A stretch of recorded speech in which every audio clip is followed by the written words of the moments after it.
We're brought here today by the love that Sarah and Davis share for each other. We're going to be so happy. We'll be so happy, and I'm gonna crush it at being a husband.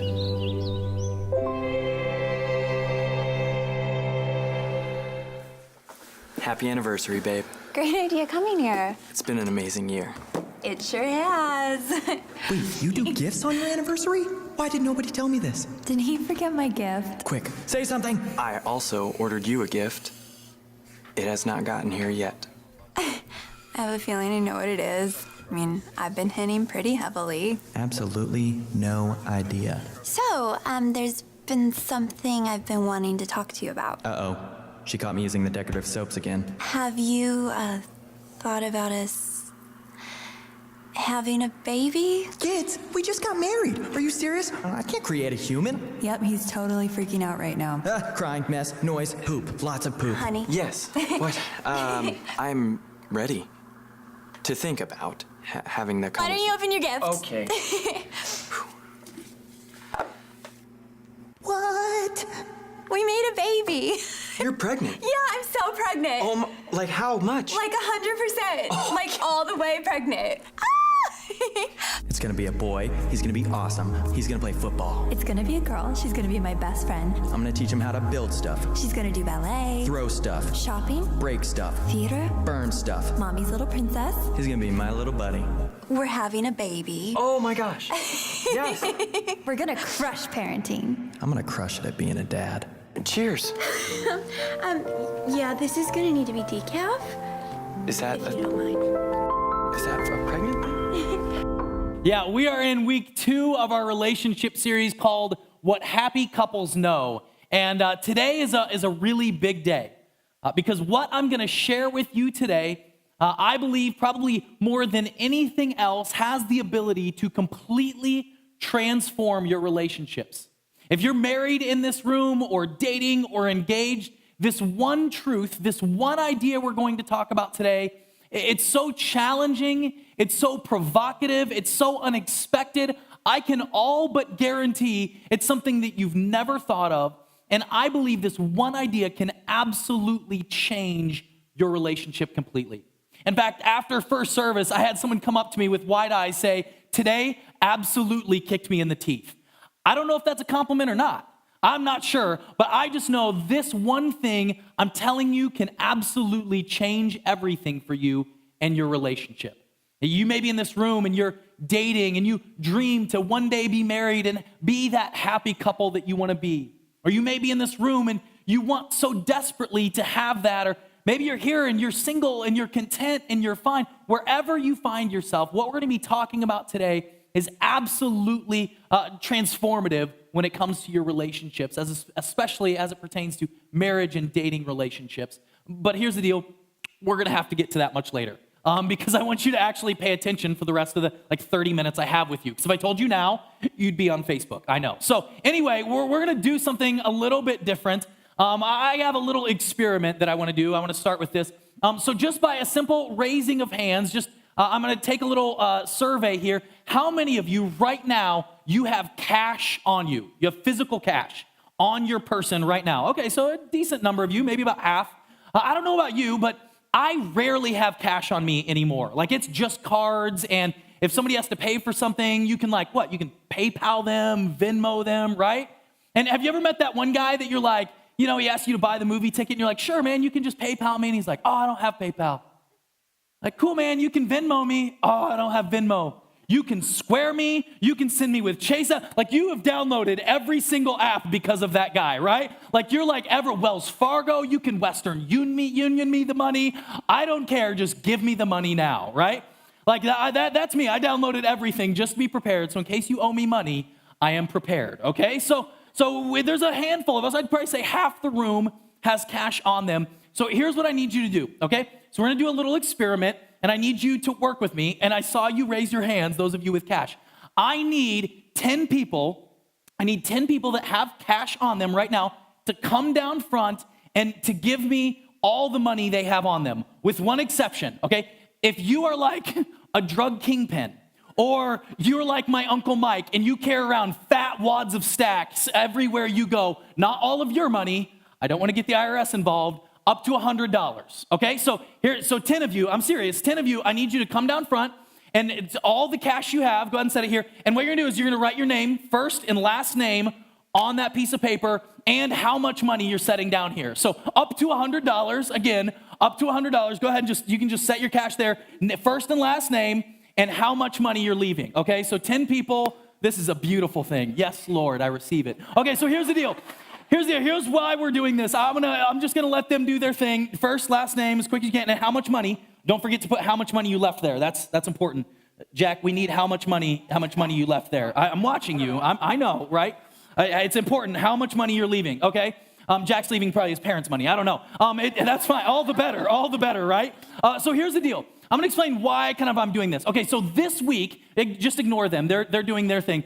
This week, I was at a friend's house who had something that I've never seen in person. Now, I'm just an Apple fanboy. Anybody else just love Apple products, iPhones? Yeah, absolutely. You Android people, I get it. You know, you're different.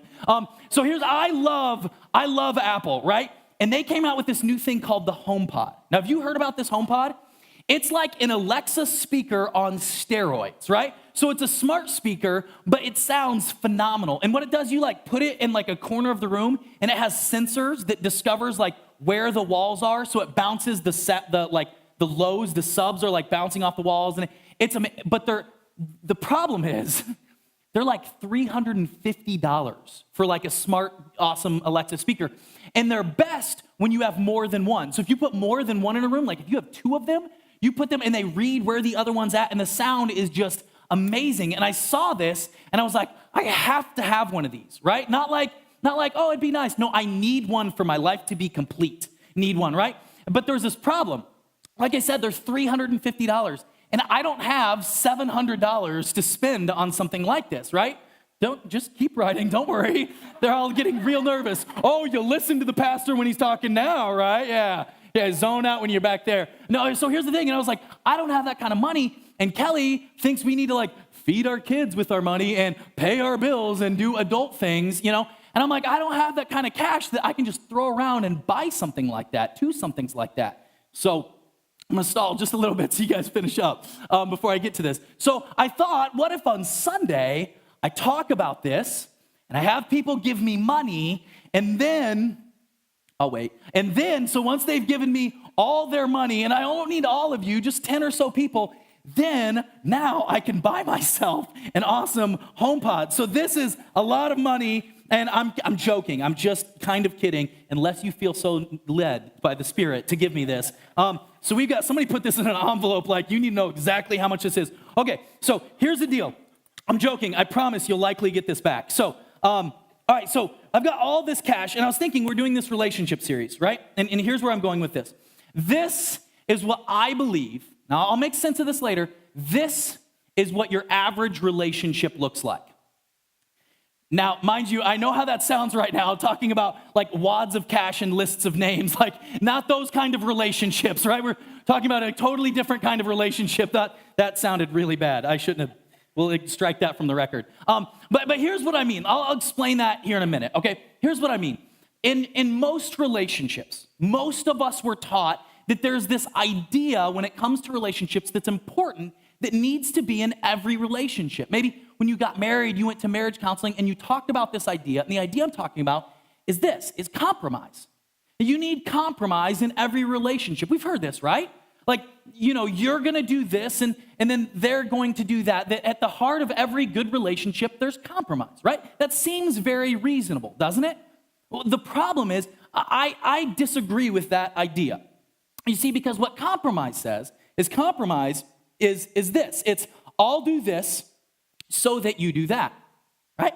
And some of you have been in relationships like this. Some of your marriages are built on this. I talked to people in first service and said, my marriage is built on that, right? And it looks like this. When you first get married, you're like, sweetie, I tell you what, we'll go to your parents' house for Thanksgiving, then we're going to go to my parents' house, my family's house for Christmas, right? And it's this divvying up, I'll do this, but then you need to do that. Some of you, your spouse was super generous, right? And they said, you know what, honey, you can have all the holidays.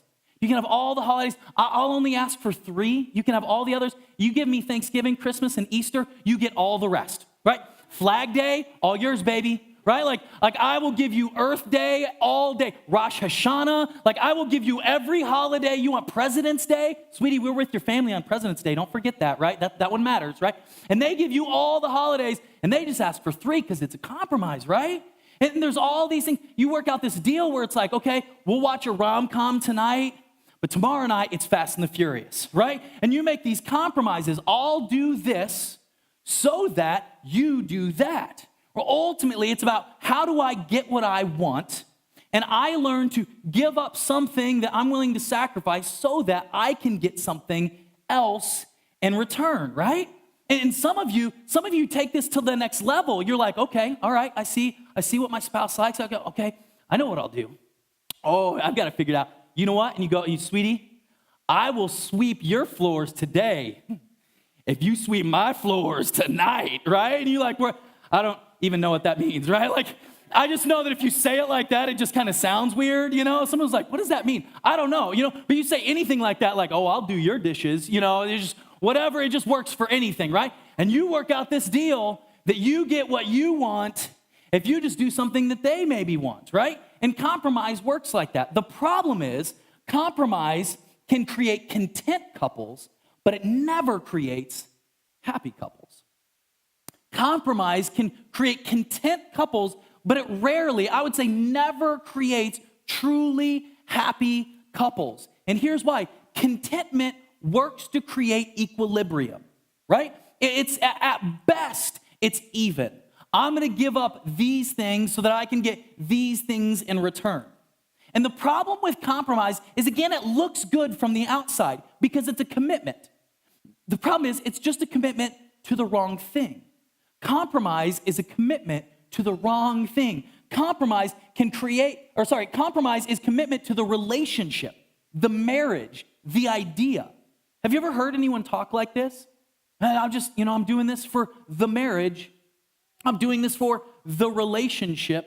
I'm trying to keep the peace. I'm doing this for the marriage. I'm trying to keep things together. And it seems reasonable. It seems rational that I'm going to compromise just to create peace.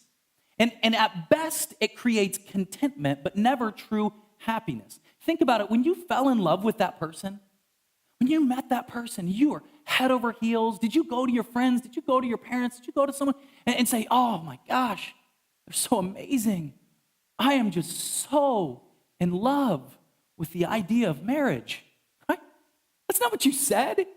You were in love with a person, right? You didn't marry that person because you respected some idea called marriage, right? No one does that. No one says, man, I just really respect marriage, so I'm going to get into this lifelong commitment with someone. No, you fall into love with a person, not an idea. The problem is that you shouldn't be committed to marriage. You should be committed to a person. Compromise creates commitment to an idea, to a thing. And the problem is, you're not supposed to be committed to a thing. You're to be committed to a person, to someone else, to the other person in that relationship. And here's what the detriment that it does. You see, it does some damaging things when we have this kind of compromised relationship. Compromise creates a debt-debtor relationship. It creates a debt-debtor relationship. I did this for you, so you better do that for me, right? I gave you this holiday, so you'd better you owe me that holiday. I've watched 5 rom-coms in a row. We're watching one of my movies, right? You owe me. It creates this debt-debtor relationship, right? And at best, what does it do? Compromise kills gratitude. Because in the best case scenario, you're living like, listen, I gave you these things, then you need to give me those things. And that person does those things, and then what are you? You're even, right? Best case scenario, when you're compromising, you're just even. Here, let me illustrate. Let me show you what I mean. Let's see. Jack, go ahead and come on up here. 20, 40, 60, 65. I promise I'll be able to get even. 70. You gave $70. So 20, 40, 60, 70. There you go. Let's see. This is an easy one. Diana, go ahead and come down here. you gave $100. There's $100. And let's see who else. I told you you'd get your money back. See, Bo Davis, 20. So go ahead and come down here. You gave 20. Where's Bo? 20. Let's go ahead. Stevie, you're a baller. You gave 100. So go ahead and come on down here. Dana, did you give me 100 pesos and get $100 in return? That's a really good exchange rate. Somebody gave me 100 pesos. Who gave me 100 pesos? All right. You square that up with yourselves. Oh, here we go. And 220 pesos. Someone put that on there. That's awesome. Shay, $16 and 220 pesos. So I think I just found yours. $16. I'll give you yours. Stevie, you get 100. I seriously almost gave you 100 pesos. That would have been a bad. She wouldn't have noticed. That's a bad deal. Here you go. So here's what we're gonna do. I'm gonna have the rest of you. Now, when any of these people, let's show Stevie here. So you gave what, $100? So let's do this. We got 20, 40, 60, 80, 1. Here is your $100 back. There you go. Now, here's that's all you're getting. Sit down. You don't get the HomePod. Okay, so here's the deal. When I was giving those people their money back, was there any gratitude? Was anyone like, oh my gosh, Dan is so generous. Wow, he just gave Stevie $100. I didn't see one of you on Instagram like, oh, my pastor's so generous. He's giving away $1,000. He's just giving away money, right? No one's tweeting that. Why? Because I'm not generous right now. I'm doing what these people expect, right? I said, you can give me money. I'll give it back to you. I'm giving it back. No one's grateful. Compromise doesn't create gratitude. It kills gratitude. So here's what we're going to do. I'm going to set this down over here. This is a lot of money. I'm going to let you guys square up. So if I gave you money, you come to the side here, because this is really complicated now, and you come up here. Come seriously, if you want your money. If you don't, I'll take it. But go ahead and come on down here. Square up. You know, your name's down here for real. You can come down and get your money back. I'm going to feel real guilty if you don't. So, okay, as they do that, think about that, right? What does compromise do? Best case scenario, you're even, right? You're even. You did this for me so that I get this in return. It kills gratitude. None of you go through the drive-through line, give your money to the first window, pull up to the second window, and they give you food. None of you go, oh my gosh,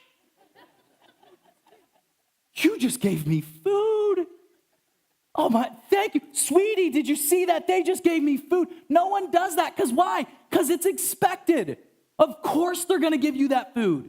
That's the deal. That's how it works. You drive to the window, you give them money, you pull up, they give you bad food in return. That's how the deal works, right? Like there's no gratitude. And when you have a relationship that's built on compromise, it kills gratitude. That person, does whatever for you, whether it's dishes, whether it's the lawn, whether it's fixing the car, whether it's paying the bills, and you never, oh my gosh, thank you so much, because you expect it. Let me ask you, those of you with mortgages, have you ever gotten a letter from your mortgage company saying, oh my gosh, thank you so much for making your payment this month. Here are some roses and some chocolates. I am so grateful that you paid your debt, right? Have you ever gotten a call from a collector saying, hey, I just want to give you a call and say thank you. You made your minimum payment. And I just want to say thank you so much. We are so grateful that you did that. No, because that's just the deal. And compromise creates this debtor relationship. It creates this deal. There's still money up here. I'm going to feel really bad at the end of this. It'll go in the offering, I promise. It creates this deal, right? Where it's like, you owe me this. I've got your name and I've got the amount and you owe me. And you better pay me back. And then once you do, it's like, okay, we're even. And many of us have been fooled into thinking that's what a healthy relationship looks like. I'm going to compromise so that I can get this back in return and we get to equilibrium. That's the problem with compromise. That when you're in compromise or debtor relationships, you create expectations. And when I gave the money, people were expecting, when I said, I'm going to give this back to you, they expected me to be true to my word and to give it back. And when you create those expectations, okay, I did this for you, now I expect you to do that back. Best case scenario, you're even. Best case scenario, you reach your expectation. But you know what happens eventually just in life? Sometimes our expectations aren't met. Shocker, right? And what happens then? You see, every expectation is just disappointment waiting to happen. We've all done that. We've all gone through the drive-through line and we didn't get all our food and we were disappointed and we were frustrated.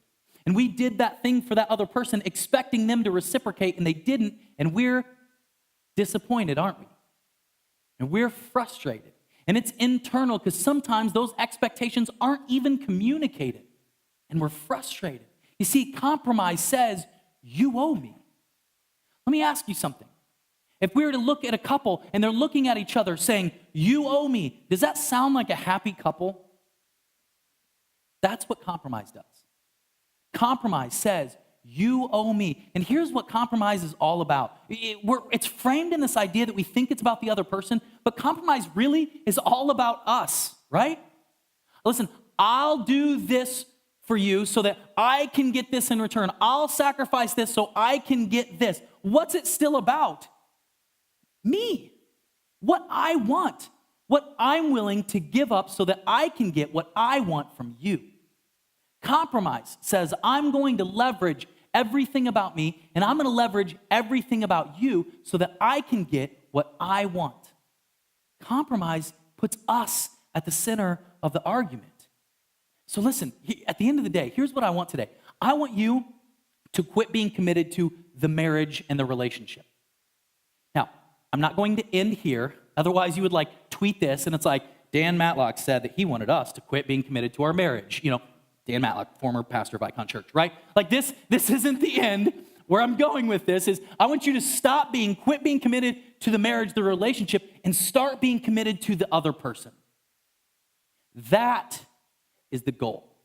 That your commitment is no longer to an ideal, no longer to an idea, no longer to this ambiguous thing, and it's a commitment to a real, live person that you look in the eye.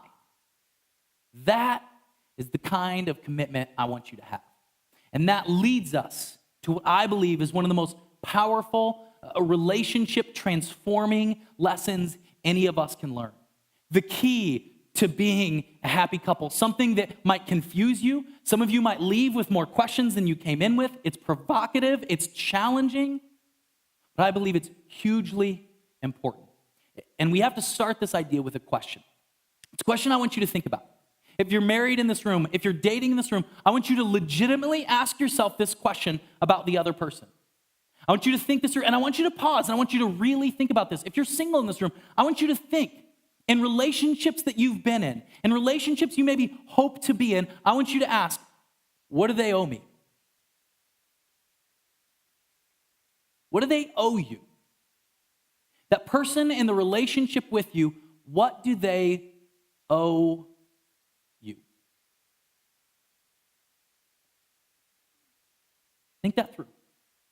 What do they owe you? And here's what I believe. Here's this challenging truth, something that happy couples inherently know. Maybe they don't know that they know it, but all truly happy couples embody this. Happy couples know that they owe each other everything, but are not owed anything in return. And this doesn't make sense, right? You're reading that and your brain starts to hurt. You're like, wait, how can they owe each other everything but aren't owed anything in return? And I would say, exactly. Because happy couples don't make sense, do they? Have you ever seen a happy couple and it seems like they're going through hell and they still love each other? Have you ever seen them have everything and have nothing in both ways? It's this happy couple. It's because they know something. It's because they know this truth. They know that they owe each other everything, but aren't owed anything in return, and they choose to live that way. See, this is the language that the Bible uses in talking about relationships. The author of Romans, in his letter, he said this, "Let love be your only debt. If you love others, you've done all that the law demands." Paul takes it further, speaking directly to marriage relationships, and he frames marriage relationships, and he says, this is the ideal. In his letter to the church in Ephesus, he says this, "Walk in the way of love, just as Christ loved us and gave himself up for us." Let me ask you a question. God's love for us, are there demands on it? Are there, I will only show you love, I will only show humanity love if this and that? Or is it this unconditional love? Is that what makes it so amazing? This grace that we just sang about. What makes that amazing is the fact that we didn't do anything to earn that. It's not this debt-debtor relationship. God showed his love to us when he showed up and showed the world what true love looks like. See, it's the way that God loves us.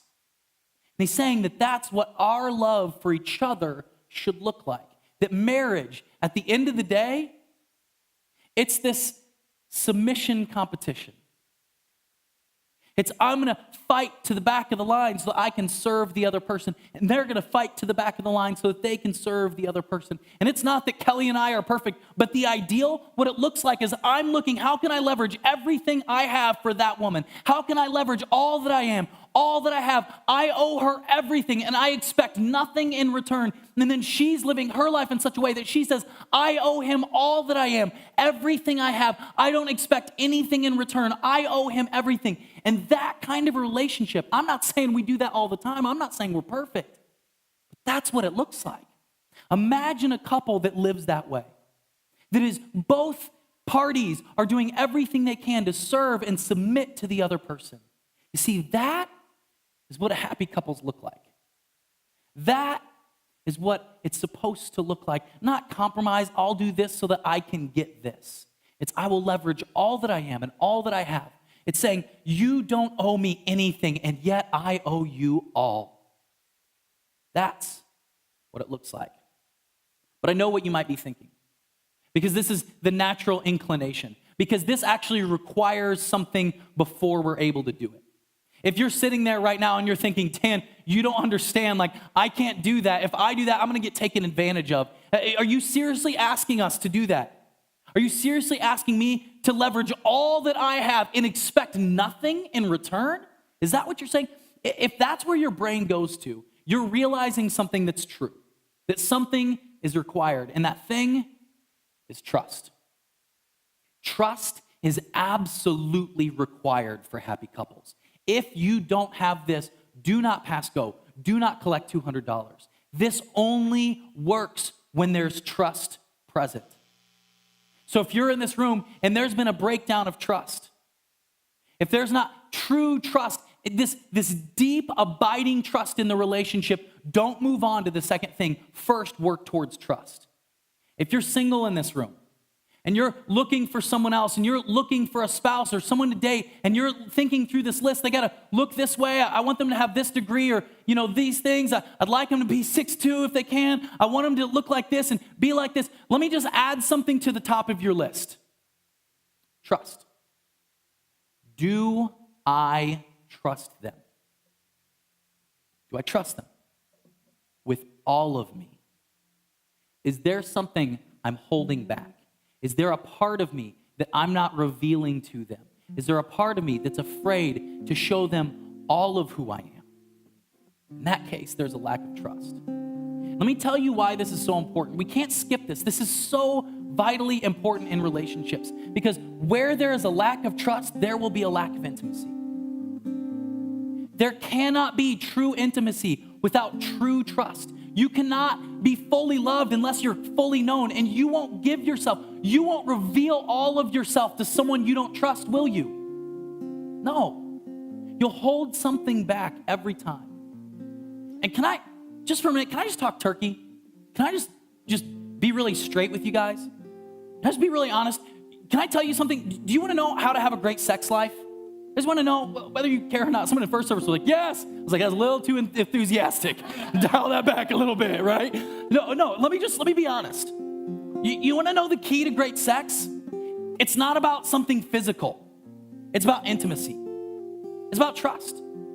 Listen, it can be physical. You can get needs met. Yes, it can be passionate, but it can't be intimate. It can't be transforming. It can't be transcendent and amazing where your souls connect unless there's trust, unless there's intimacy, where you hold none of yourself back and the other person holds none of themselves back.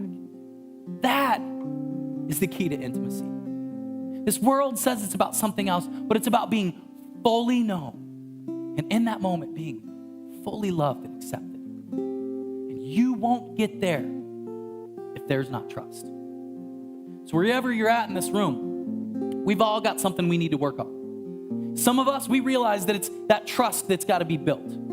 You can't move on to looking at the other person saying, you owe me nothing, and I owe you everything, unless there's trust.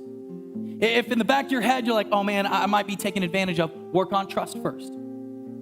And some of you, you've been doing the compromise thing for so long, and it kills gratitude. I talked to someone after second service or after first service, and they're like, well, what does that look like? I mean, really, like, what is that? Like, because I usually do this, and they usually do that. I mean, is that wrong? And here's the thing. No, that's not wrong. What's wrong is when you have that expectation. Because when they do that thing, for this person, they're like, well, they wash the dishes. You see, the thing is, when they do that, your response should be, thank you so much for doing that. You didn't have to do that. And they might look at you like you're crazy, and they're like, what do you mean? I always do that. Like, of course I'm gonna do that. I've done that for 20 years. And you're saying thank you now? And it's like, yeah, because I'm changing, because I don't expect that of you. I realize you're doing that because you love me. And everything I do because I owe you everything. You don't owe me anything. And when you live like that, then that creates gratitude. You see what that looks like? When you go to pick up your lunch that you picked up every single day for the past 15 years, that they've made for you every single day, and you say, thank you so much. You didn't have to do this. I understand that you took time out of your day to do this for me. I just want to say thank you.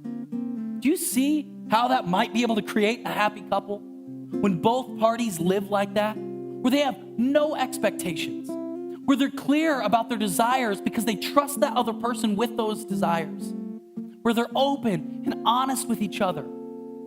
See, that's the key.